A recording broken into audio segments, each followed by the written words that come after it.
Good morning guys, সকলোকে শিৱৰাত্ৰিৰ শুভেচ্ছা জনালোঁ। পুৱাই উঠি অলপ খোজকাঢ়ি আহিলোঁ।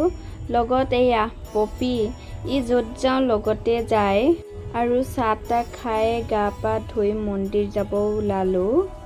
আজি শিৱৰাত্ৰি নহয় জানো। বাৰু অলপ মেকআপ কৰি ল'লোঁ। মেকআপ মানেনো কি আৰু হিমালয়া ক্ৰীম আৰু পাউডাৰ অলপ। সেয়া কথা কওঁতে মোৰ ওলায়ো হ'ল, মন্দিৰো পালোহি।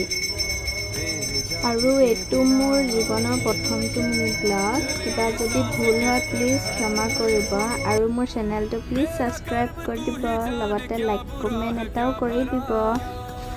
এয়া এতিয়া আমি আহিলোগে মন্দিৰৰ পৰা। এয়া আমাৰ ভণ্টিয়ে কাপোৰ কানি খুলিও একদম আজৰি হ'ল। এয়া মই আহিছোঁ, এয়া মালৈ ফুট অকণমান লৈ আহিছোঁ আৰু এইপিনে প্ৰসাদ লৈ আছে। আকৌ নতুন এটি ভিডিঅ'ত লগ পাম। আজিলৈ আহিছোঁ, বাই বাই, হৰ হৰ মহাদেৱ।